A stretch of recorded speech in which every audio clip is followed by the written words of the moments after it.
Madame, Monsieur, bonsoir et bienvenue au 19h de ce 22 mai. À la une de l'actualité, le président de la République, Abdelaziz Tebboune, a reçu le ministre des Hydrocarbures de la République du Congo et président en exercice de la conférence de l'OPEP, Bruno Jean-Richard Itoa.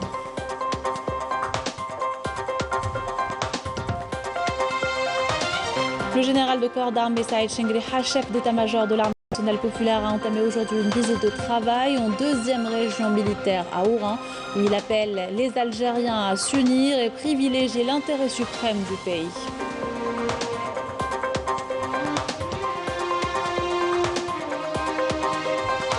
Alerte canicule, la protection civile appelle à la vigilance et se prépare à la saison chaude au programme des exercices de simulation d'intervention en mer et contre les incendies.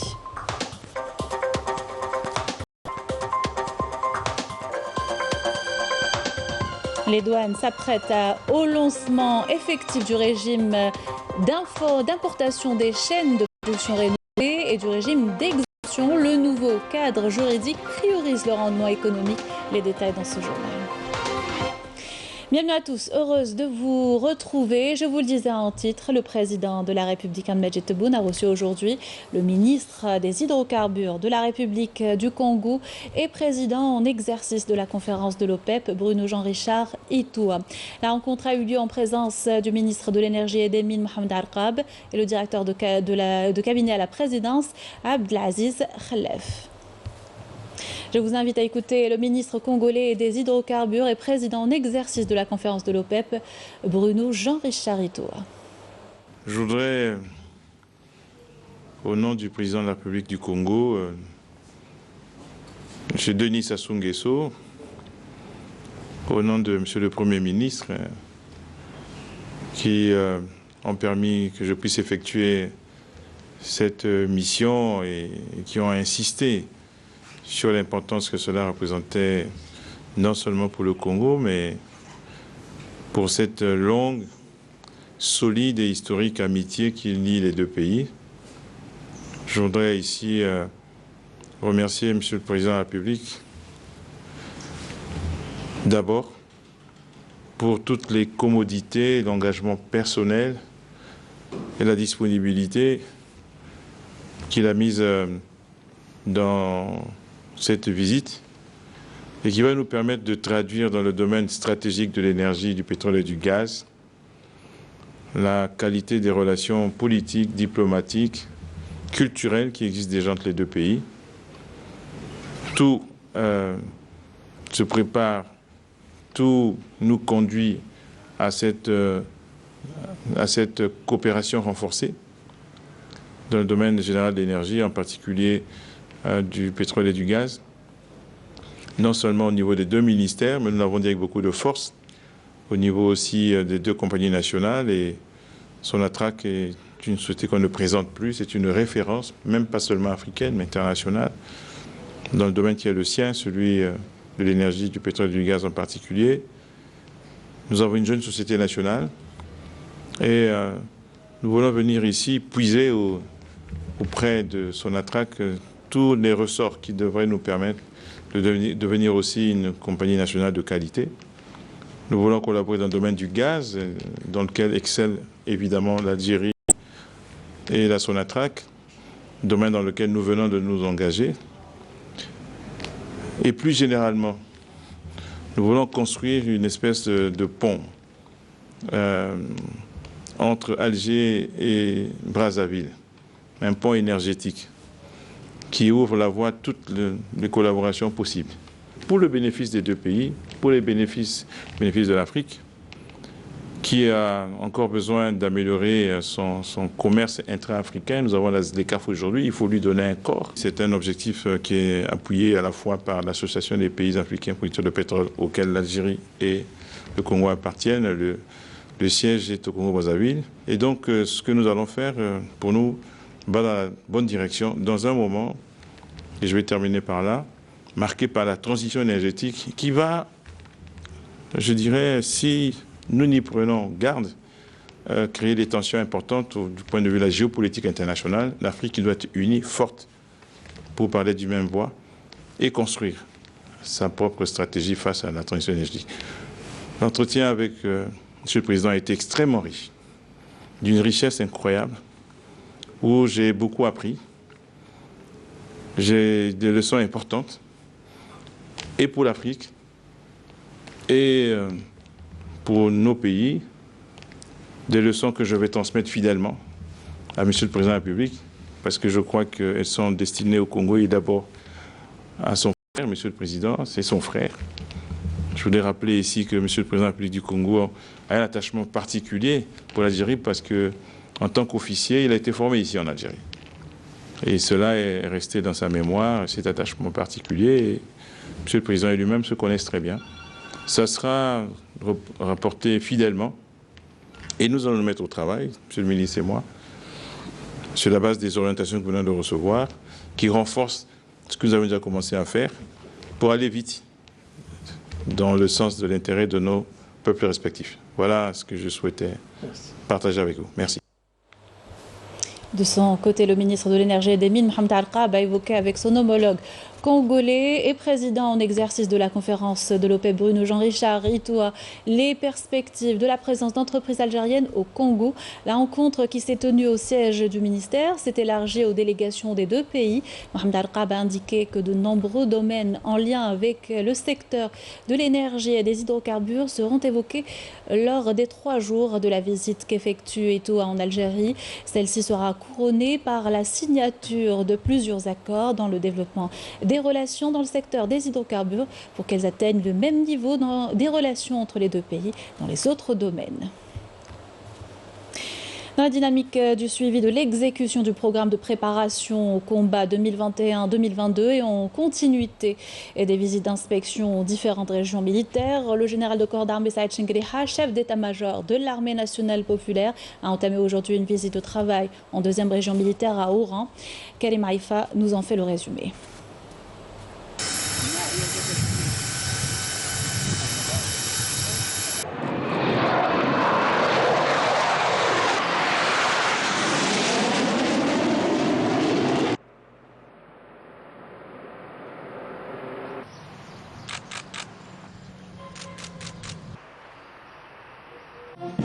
À l'entame de la visite et après la cérémonie d'accueil par le général-major Jamal Hajj Al-Arroussi, commandant de la 2e région militaire, le général de corps d'armée a observé un moment de recueillement à la mémoire du défunt Moudjahed Ahmed Boujnan d'Issi Abbas, dont le siège du commandement de la région porte le nom, et a déposé une gerbe de fleurs devant la stèle commémorative avant de réciter la Fatiha sur son âme et sur celle de nos vaillants Chouhada.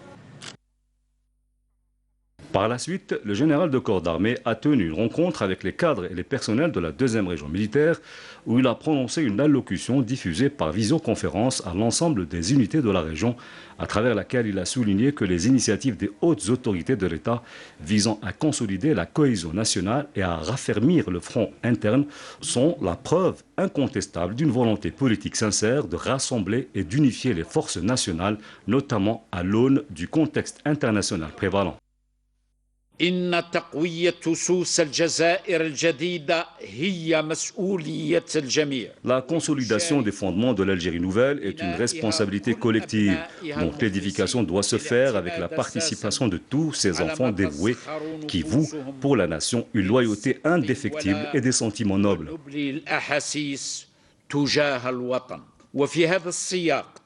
Dans ce contexte, l'initiative Main tendue récemment annoncée par Abdelmajid Tebboune, président de la République, chef suprême des forces armées, ministre de la Défense nationale, s'inscrit dans l'optique de consolider l'unité nationale et raffermir le front interne. Une initiative qui prouve incontestablement une volonté politique sincère des hautes autorités du pays de rassembler et d'unifier les forces nationales, notamment à l'aune du contexte international prévalant. الإرادة السياسية الصادقة للسلطات العليا للبلاد من أجل لم الشمل واستجماع القوى الوطنية لا سيما في هذه الظروف الدولية الراهنة وإنني ومن منطلق إيماني الراسخ Pleinement convaincu de la vitalité de cette démarche nationale louable, j'invite les chers enfants de la patrie à faire prévaloir les intérêts suprêmes de la nation et à adhérer avec force à cette noble initiative inspirée des valeurs de notre nation authentique et des principes de notre glorieuse révolution et qui est en parfaite adéquation avec les aspirations légitimes de notre jeunesse à un avenir meilleur.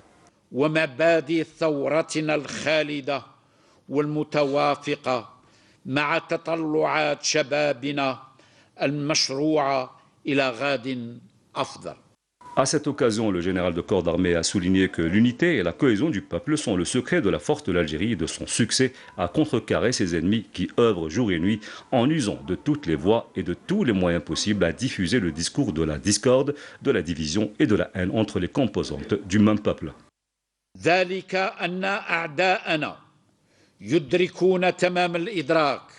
Nos ennemis sont parfaitement conscients que le secret de notre force réside dans notre unité. Ils œuvrent ainsi jour et nuit et tentent à travers toutes les voies et tous les moyens possibles à ébranler notre unité en diffusant un discours de discorde, de division et de haine entre les composantes du même peuple par la voie de la propagande, de la désinformation et des rumeurs afin de semer le trouble et déstabiliser notre pays.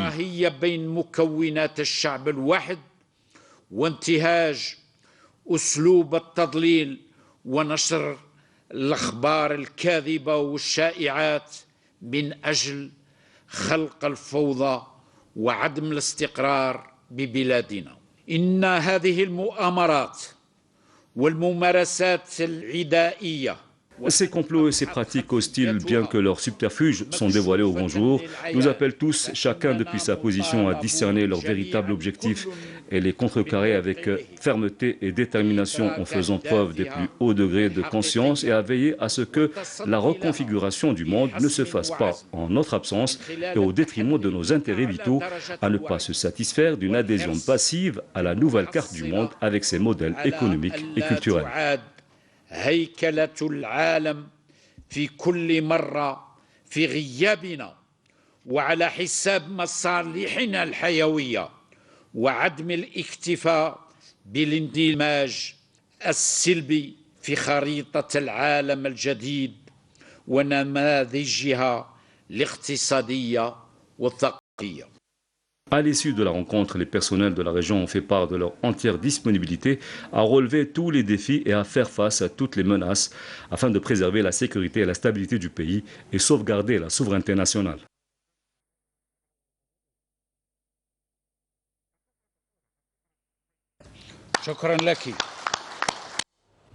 Et nous avons appris aujourd'hui avec beaucoup de tristesse le décès de l'actrice Chafia Boudra. Inna lillahi wa inna ilayhi raji'un. Dans l'actualité, alerte canicule et des températures allant jusqu'à 39 degrés selon les services de météorologie. La protection civile appelle à la vigilance et invite les citoyens à respecter les consignes de vigueur, notamment pour ce qui est des personnes fragiles. Camélia Belel. Une hausse des températures et des journées suffocantes. Ces derniers jours, les températures ont largement dépassé les 40 degrés sur plusieurs régions du pays, notamment celle du Nord. Selon Météo Algérie, cette canicule exceptionnelle pour un mois de mai est due aux courants d'air chaud qui proviennent du sud. Suite à la canicule qui a touché plusieurs villes du pays, particulièrement celle du Nord, malheureusement, nous avons enregistré durant les 48 heures 13 décédés, dont 10 noyés au niveau des plages et 3 au niveau des plans d'eau. En cette période de canicule, la vigilance reste de mise. Il faudra notamment éviter de sortir, de se déplacer ou de faire des efforts physiques. Les spécialistes mettent en garde contre les risques qui peuvent être engendrés par ces pics de chaleur. Des mesures préventives ont été prises par la protection civile. Il faut faire attention aux personnes âgées, aux nourrissons et aux enfants et leur donner régulièrement de l'eau. Pour les conducteurs n'ayant pas d'air conditionné dans leur véhicule, il est recommandé d'éviter d'effectuer de longs trajets au cours de la journée. Il est préférable de les programmer en soirée. Pour ceux qui envisagent de fréquenter les espaces forestiers, il est important qu'ils évitent à tout prix toute action pouvant être à l'origine d'un départ de feu. Également, la Direction générale de la protection civile invite les agriculteurs au strict respect des mesures préventives lors des opérations de moisson-battage pour éviter justement les départs de feu. La Direction générale de la protection civile a mis en place un dispositif opérationnel conséquents pour faire face à cette situation qui est un peu exceptionnelle. La protection civile renouvelle son appel à la prudence et au respect des consignes de prévention, rappelant les numéros verts 10 21 et de secours 14 mis à la disposition des citoyens 24 heures sur 24. De son côté, le ministère de la Santé a publié des conseils préventifs et des précautions à prendre en vue de sensibiliser la population sur les risques liés à la hausse des températures.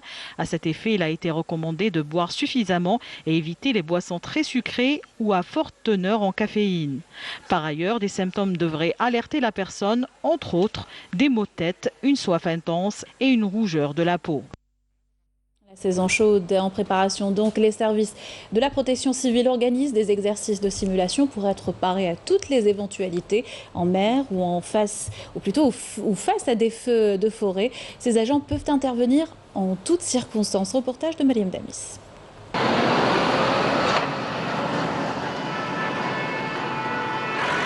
À l'approche de la saison estivale, les éléments de la protection civile de Tipaza se préparent pour assurer un été sans danger.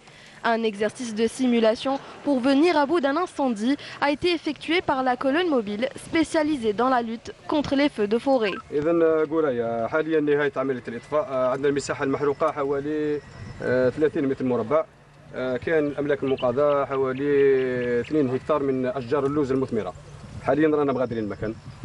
Donc le groupe que vous voyez devant vous, c'est le groupe de la colonne mobile qui est préparé afin de lutter contre les feux de forêt pendant la campagne de la lutte contre les incendies des forêts. Donc la composition de ce groupe, elle est de 7 camions légers, 7 CCFL, 2 camions CCI, avec un bus, un camion de transport de troupes et un VL pour le commandant. Donc la composante des effectifs, elle est composée de 58 éléments. Pour ce qui est de la surveillance des plages, une équipe professionnelle est déjà mobilisée et qui vient d'être dotée de jet ski qui lui permettra d'intervenir et d'effectuer les opérations de sauvetage en toute rapidité. Donc pour la wilaya de Tipaza, un dispositif prévu pour sécuriser les 50 plages autorisées à la baignade durant la saison estivale 2022. Ce dispositif est assuré par un personnel professionnel dont le nombre est arrêté déjà. Donc nous avons 146 éléments professionnels, dont 35 plongeurs, 5 médecins, un officier inspecteur des plages, 3 officiers contrôleurs et 102 agents entre chefs de poste et secouristes. Une vaste campagne de sensibilisation et de prévention liée à la saison estivale, à savoir les dangers de la mer, les noyades dans le plan d'eau, ainsi que les dangers liés aux feux de forêt et récoltes. Une vaste opération ou campagne de sensibilisation a été lancée en collaboration avec les différents organismes de la wilaya ainsi que les associations portant sur ces thèmes-là avec les citoyens, avec les écoliers, avec les fellahs. Les éléments de la protection civile restent en alerte et prêts à intervenir dans tous les lieux et en toutes circonstances, parfois même au péril de leur vie. Journée d'information consacrée au lancement du régime d'importation de chaîne de production rénovée et du régime d'exemption des droits de douane et de la taxe sur la valeur ajoutée. Le nouveau cadre juridique priorise le rendement économique, précisent les experts. Les détails par Malika Bellel. Le nouveau système d'importation des chaînes et équipements de production rénovés va encourager les opérateurs économiques et les dans cette activité et créer ainsi un environnement propice au développement, à la relance et à la diversification de l'économie nationale. L'investisseur veut renforcer ses capacités de production. Avant, il était dans l'obligation d'importer des chaînes et des équipements de production modernes à des prix très élevés. Le texte législatif d'aujourd'hui va permettre aux opérateurs économiques de bénéficier des mêmes chaînes de production exploitables directement et à prix raisonnables. Les investisseurs et les industriels sont ainsi appelés à saisir cette opportunité grâce notamment au deuxième régime qui concerne l'exemption de droits de douane et de la taxe concernant l'acquisition de la matière première. Une entreprise algérienne productive, lorsqu'elle importe la matière première, est dans l'obligation de payer la taxe douanière. Cette entreprise, bien évidemment, s'éloigne de la compétitivité. Cette nouvelle procédure va répondre aux besoins des entreprises algériennes et cela va les encourager encore plus. Nous espérons qu'après ces nouvelles procédures, l'Algérie comptera parmi les pays les plus productifs.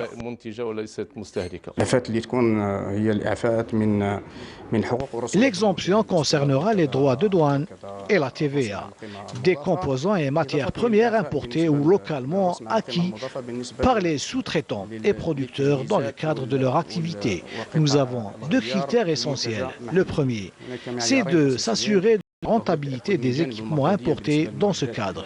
Ensuite, le contrôle à distance pour s'assurer également de la destination finale de ces équipements. Ces nouvelles mesures viennent à point nommé avec l'approbation du projet de la nouvelle loi sur l'investissement qui a été adopté lors d'une réunion spéciale du Conseil des ministres présidé par le président de la République, Abdelmadjid Tebboune. Des mesures qui vont propulser l'activité économique en Algérie. Don de sang, les entreprises mises à contribution. Algérie Télécom a lancé aujourd'hui son habituelle campagne nationale. Plus de 1000 employés y participent régulièrement. Yamina Saïdja a assisté ce matin au début de l'opération à la grande importance. Une campagne qui répond à un besoin urgent puisque les dons de sang ont baissé de 10% depuis le début de l'épidémie de Covid-19. Depuis la fin de la quatrième vague qui coïncide avec février-mars 2022. Donc nous travaillons énormément avec les partenaires. À l'appel de l'Agence nationale du sang, plusieurs entreprises ont répondu présentes. Algérie Télécom n'est pas à sa première participation. En tant que société ou entreprise citoyenne, nous avons lancé aujourd'hui la première campagne de l'année pour le don de sang, et ce, en partenariat avec l'Agence nationale du sang. C'est une bonne initiative, une campagne don du sang au niveau national Algérie Télécom, dont nous saluons. On essaye de participer, Inch'Allah, ça sera bénéfique pour les patients. Mobilisée pour l'occasion, une équipe de l'hôpital Zmirli s'est déplacée vers l'entreprise pour inciter le personnel à faire don de leur sang. Personnes qui ont bonne santé, entre 18 et 65 ans, qui n'a pas d'antécédents médical, qui ne présente pas de maladie chronique, il est apte à donner du sang, pourquoi pas, parce que tout simplement par la banque de sang, elle a besoin de sang. C'est un médicament, il faut savoir que c'est un médicament et qui est périssable. Ça veut dire qu'il faut qu'il y ait une continuité. Et pour pallier la baisse du nombre de donneurs, l'Agence nationale du sang compte élargir cette campagne de solidarité et de citoyenneté. Toutes les agences d'Algérie Télécom sont concernées. Cette information, la crise de l'Ukraine a faussé les calculs du Maroc concernant la question du Sahara occidental, notamment suite à l'intérêt grandissant de l'Occident qui a focalisé toute son attention sur l'Ukraine, relève le journaliste britannique Martin Jay dans une contribution au think tank The Strategic Culture Foundation, estimant dans ce sens que les États-Unis ne peuvent rien faire pour aider le Maroc dans sa quête à rallier le maximum de soutien à sa thèse de colonisation. Le conflit en Ukraine a en effet fait surgir la question de la non-colonisation qui somnolait aux Nations Unies, écrit le journaliste, soulignant que plus l'Occident verse de l'argent à l'Ukraine, plus l'ONU et ses États membres soutiennent cette tendance, ce qui représente le pire revers que le Maroc puisse imaginer sur le sujet du Sahara occidental. L'auteur de l'article considère en outre que ni le président américain Joe Biden, ni son secrétaire d'État Anthony Blinken ne peuvent faire quoi que ce soit pour apporter leur soutien au Maroc, qui espère le retour de l'ancien président américain Donald Trump aux affaires en 2024. Conférence ce matin sur les droits des Sahraouis à l'autodétermination animée par l'Organisation des droits de l'homme Not Forgotten International et l'ambassadeur du Sahara occidental à Alger, Abdelkader Taleb Omar. L'ONG est composée de juristes, médecins et militants des droits de l'homme. Sa présidente Janet Lenz a mis l'accent sur la situation que vivent les Sahraouis dans les territoires occupés, 49 ans après le déclenchement de la lutte armée. Exactions, répression et violation de leurs droits par l'occupant marocain en toute impunité. On écoute.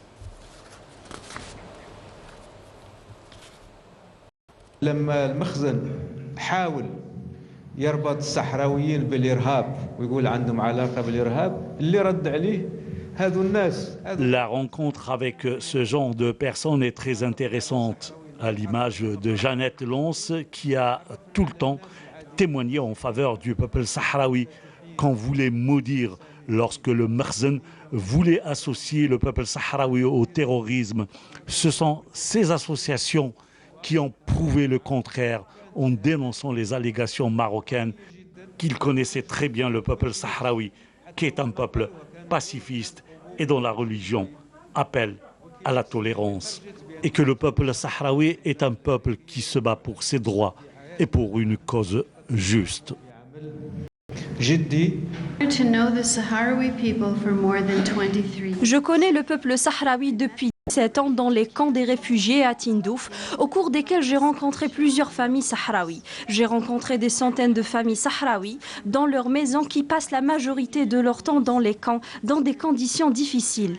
La femme sahraoui s'est montrée brave et patiente et résiste en attendant de retrouver sa liberté. Le combat du peuple sahraoui pour retrouver ses droits est un combat juste.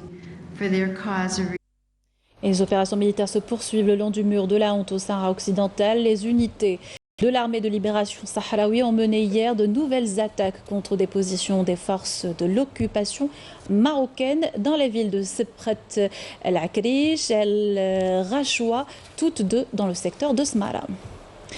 Situation toujours tendue au Maroc avec des conditions de vie de plus en plus précaires. Le Front social ne décolère pas. Les Marocains comptent manifester de nouveau le 29 du mois en cours à Casablanca cette fois. Une grande contestation pour dénoncer la misère, la répression mais aussi la normalisation avec l'entité sioniste. Abdelmajid Benrazi.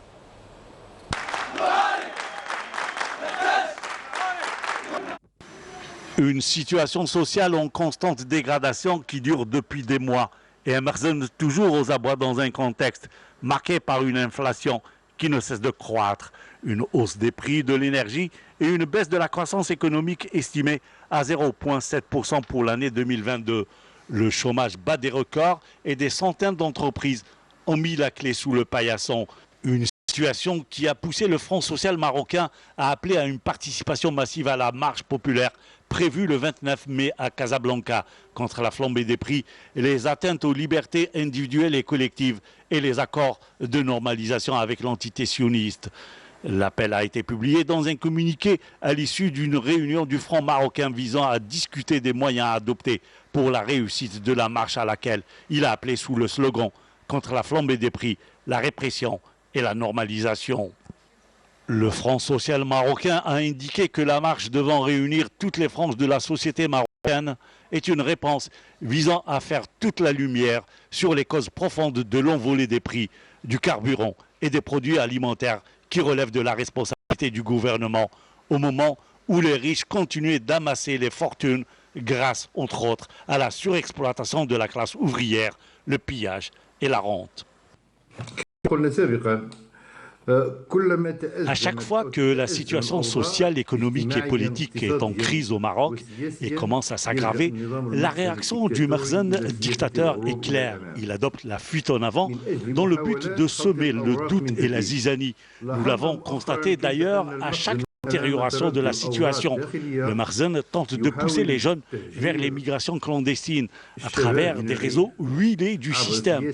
Les mésaventures de ces jeunes victimes de la politique du Makhzen est d'ailleurs relayée par les médias internationaux, en particulier espagnols. Il raconte toutes les tragédies vécues par les jeunes du Rif et de tout le Maroc, fuyant l'enfer du régime fasciste marocain. La marche populaire vise en outre à exiger la baisse des prix du carburant et la nationalisation de la raffinerie La Samir pour contribuer à la sécurité énergétique du royaume, ainsi que la restitution des fonds pillés, dont 1,6 milliard d'euros, qui ont été engloutis par le lobby du carburant. Les organisateurs visent également à travers cette manifestation à dénoncer la répression par laquelle le régime marocain entend freiner le mouvement de lutte et répandre la peur pour museler toutes les voix discordantes. Ils estiment que ce mouvement de contestation serait aussi une occasion pour dénoncer la normalisation avec l'entité sioniste avec laquelle le régime du Merzen cherche à conclure une alliance militaire sécuritaire et de renseignement, ainsi qu'une occasion de renouveler la solidarité avec le peuple palestinien et adopter une loi criminalisant la normalisation. On arrive au sport et le rendez-vous méditerranéen signé Sarah Delbel. Sarah, bonjour. Bonsoir plutôt. Bonsoir Sabrina, bonsoir à nos téléspectateurs. Ravi de vous retrouver pour ce nouveau rendez-vous méditerranéen qui commencera juste après ce jingle.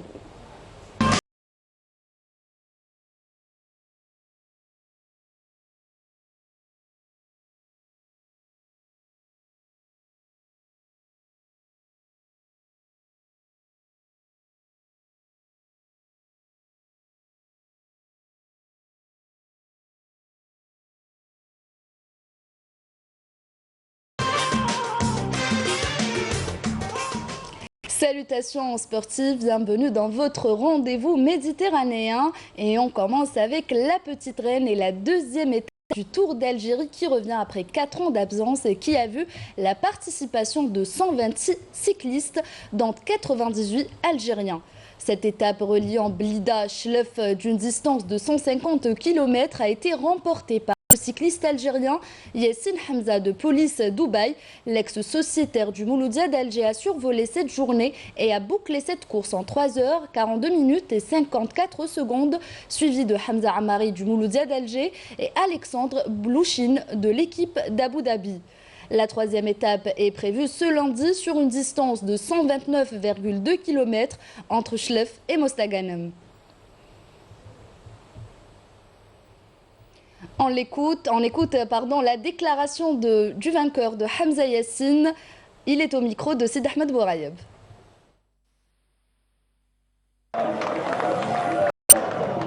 اليوم السباق كان أصعب سباقات في حياتي. كان من ستارت احنا يشابي من ستارت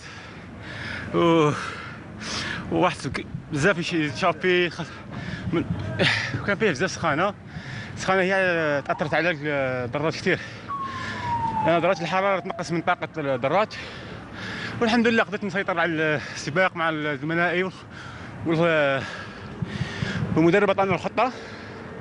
وفي 20 كيلو أخيرة عمل لي عطل في السيكل، بعدين ميكانيكي هو صلح لي وقدرت نعمل إشابي باش ندخل على الأمام والحمد لله في السبرينت النهائي كنت أقوى واحد فيهم وقدرت نفوز على في السباق هذا. C'était Hamza Yassine, le vainqueur de cette deuxième étape du Tour d'Algérie. Portrait à présent d'un champion méditerranéen, Malik Louahla, médaillé d'or du relais 4x400 mètres à Bari en 1997 et une deuxième fois en 2001 sur le 400 mètres à Tunis. Mortar Hamani lui a dressé un portrait, on regarde.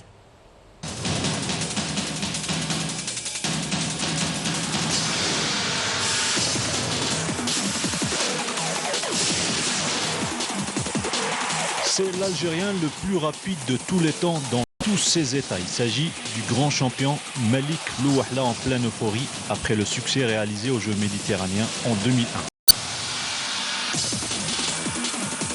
Ce pur produit de l'athlétisme algérien, entraîné depuis son jeune âge par son père Mohamed, ancien champion de la spécialité également, détient actuellement les records nationaux sur les deux distances, le 200 mètres et le 400 mètres plat. Spécialiste au tout début de sa carrière des courses d'obstacles, Malik a été orienté par son père sur le 200 mètres, distance sur laquelle il décroche l'or au championnat du monde militaire à Zagreb en 1999, avant de monter sur le 400 mètres où il étale par la suite toute sa force et sa classe. Après avoir atteint le sommet de sa carrière aux mondiaux d'Edmonton en 2001 avec 45 secondes et 13 centièmes dans les jambes et un record national à la clé, Le Wahla a pu encore glaner d'autres titres non négligeables avant que des bobos de santé ne viennent freiner son évolution. Au point où il fallait faire l'impasse sur les Jeux de Pékin 2008, une absence qui a laissé un goût amer dans une brillante carrière, celle de Melik Louahla.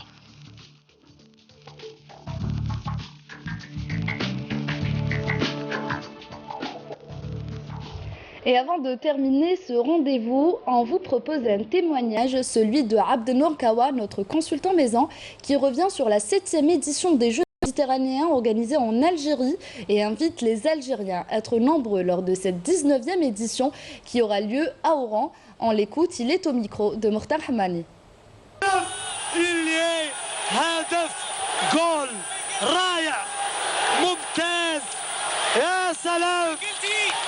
الجلد الرائع الجميل في الدقيقة السادسة من المرحلة الثانية من الوقت الإضافي.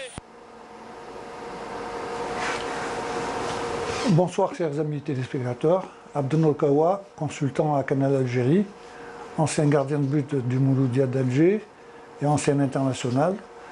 J'ai aujourd'hui l'honneur de parler des Jeux méditerranéens qui vont bientôt se dérouler à Oran.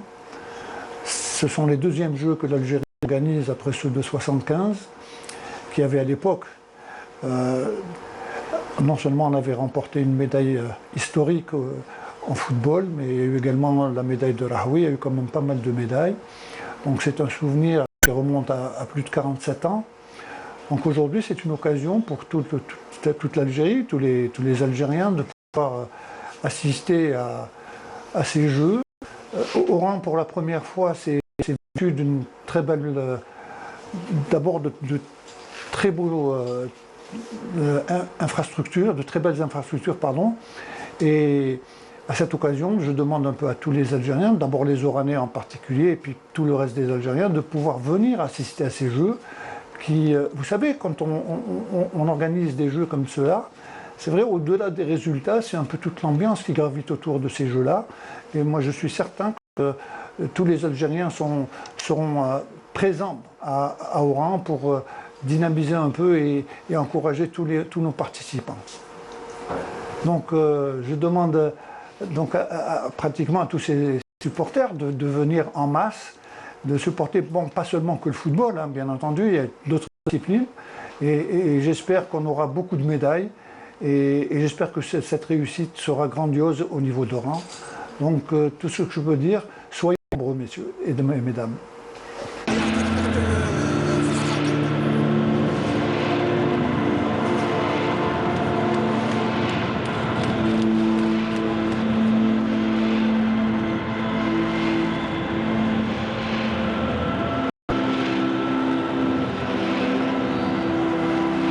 Soyez nombreux à Oran, donc 33 jours nous séparent de la plus grande manifestation sportive du bassin méditerranéen qui débutera, rappelons-le, du 25 juin au 5 juillet prochain. Et c'est la fin de ce rendez-vous méditerranéen. On se retrouve dès demain.